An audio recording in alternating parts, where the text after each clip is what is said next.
किसी पर्वत प्रदेश में मनविष नामक एक वृद्ध सर्प रहा करता था। एक दिन वह विचार करने लगा कि ऐसा क्या उपाय हो सकता है जिससे बिना परिश्रम के ही उसकी आजीविका चलती रहे।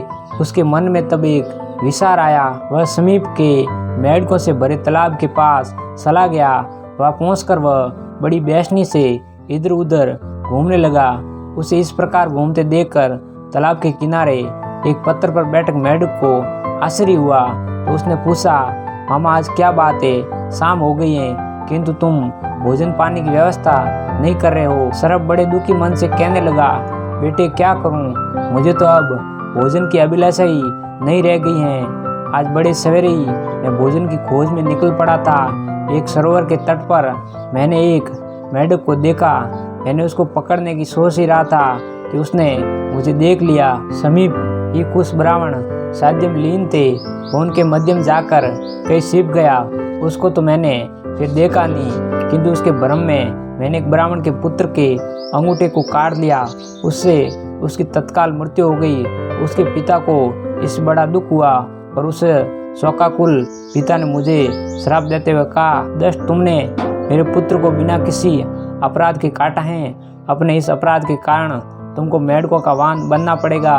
बस तुम लोगों के वाहन बनने के उद्देश्य से ही मैं यहाँ तुम लोगों के पास आया हूँ। मेंढक सर्प से ये बात सुनकर अपने परिजनों के पास गया और उनको भी उसने सर्प की ये बात सुना दी। इस प्रकार एक से दूसरे और दूसरे से तीसरे कानों में जाती हुई बात सब मेंढकों तक पहुँच गई।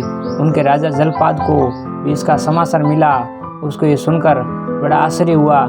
सबसे पहले वही सर्प के पास जाकर उसके फन पर सड़ गया। उसे सड़ा हुआ देखकर अन्य सभी मेंढक उसकी पीठ पर सड़ गए। सर्प ने किसी को कुछ नहीं कहा।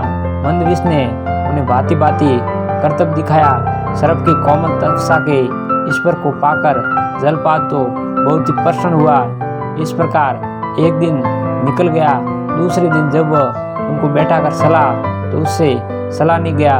उसको देखकर जलपाद ने पूछा, क्या बात है, आज आप चल नहीं पा रहे हैं? हाँ मैं आज भूखा हूँ, इसलिए चलने में कठिनाई हो रही है। जलपाद बोला, ऐसी क्या बात है, आप साधारण कोटि के छोटे मोटे मेंढकों को खा लिया कीजिए। इस प्रकार वह सर्प नित्य प्रत्यय बिना किसी परिश्रम के अपना भोजन पा गया। किंतु वह जलपाद ये भी नहीं समझ पाया कि अपने क्षणिक सुख के लिए वह अपने वंश का नाश करने का भागी बन रहा है। सभी मेंढकों को खाने के बाद सर्प ने एक दिन जलपाद को भी खा लिया। इस तरह मेंढकों का समूह वश ही नष्ट हो गया। इस कहानी से हमें ये शिक्षा मिलती है कि अपने हितैषियों की रक्षा करने से हमारी भी रक्षा होती है।